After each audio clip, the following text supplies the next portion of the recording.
Welcome to the Real News Network. I'm Jessica Devereaux, coming to you from Capitol Hill, where Pope Francis has made history. He's the first pope to ever address a joint session of Congress, and many Republicans are hoping that he will help them further their agenda to defund the nation's leading provider of abortions, Planned Parenthood. Here's what the Pope had to say.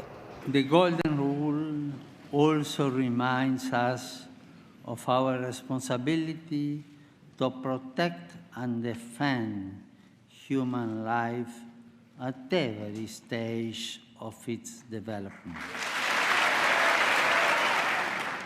This conviction has led me from the beginning of my ministry to advocate at different levels the global abolition of the death penalty. Calling for the abolition of the death penalty instead of the abolition of abortion have some wondering if the Vatican is shifting its priorities. What the real shift is he is putting abortion on the same plane as other issues that Catholics need to worry about, the social justice issues like income inequality and climate change. So what he's really doing is removing from the conservatives kind of the abortion trump card, which was, as long as you're cool on abortion with the Catholic Church, you can kind of do whatever you want on the social justice economic front. Patricia Miller is the author of the book Good Catholics: The Battle Over Abortion in the Catholic Church. She says anti-abortion groups backing Republicans have new steam for their crusade to defund Planned Parenthood after a series of secretly taped videos drew national attention to how Planned Parenthood provides biomedical researchers with aborted fetal tissue. In one of the edited videos, you can see a Planned Parenthood doctor appearing to be haggling over the price of fetal tissue. In the ballpark, and that's fine. If it's still low, then we can book it. I want a Lamborghini. No. I said I want a Lamborghini. Don't we all, right? Exactly. Planned Parenthood President Cecile Richards apologized. This is unacceptable, and I personally apologize for the staff members' tone and statements. But defended her organization's practice, saying Planned Parenthood does not profit from donated fetal tissue. Doctors repeatedly said, it's all been edited out, Planned Parenthood does not at all profit from fetal tissue donation, which is an important element of healthcare research in this country. This issue has reignited the conservative Catholic base to oppose Planned Parenthood. Under the United States Conference of Catholic Bishops, there is an entire department devoted to fighting abortion. While according to Mother Jones, there is only a single staffer working full-time on climate change.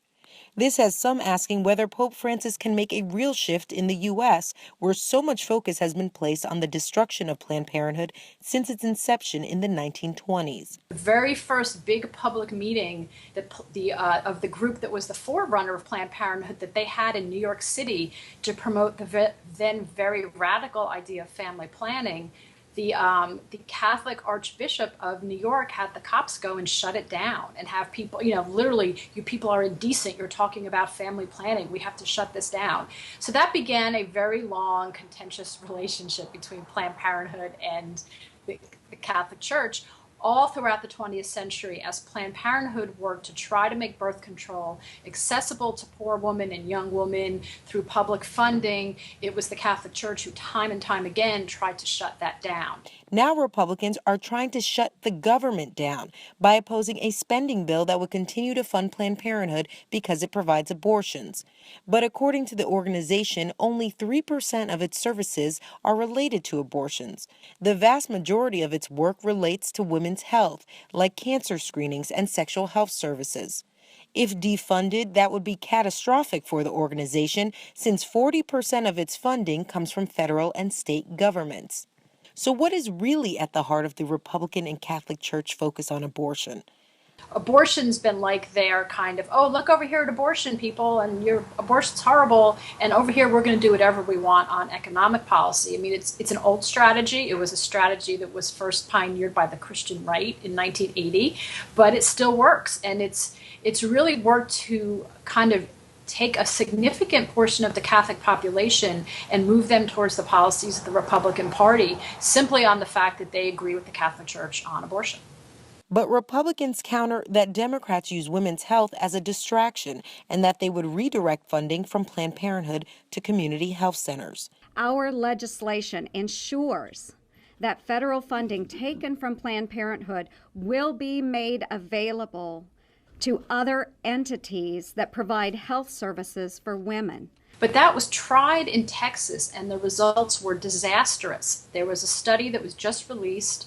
There were not nearly enough providers up and willing and running to be able to take a whole new group of patients. The number of abortions went up in Texas. The number of women receiving health services went down in Texas. It was a complete disaster. Low-income and young women are particularly vulnerable since many rely on Planned Parenthood for reproductive health care. And Miller says if Pope Francis wants to speak to their concerns, the church must come to terms with their reproductive rights. It really leads to the conclusion that they just are against women's sexual agency and sexual autonomy and reproductive autonomy and want women to go back to the days where they just had a lot of babies and didn't have much say in the matter. For the Real News Network, Jessica Devereaux, Washington.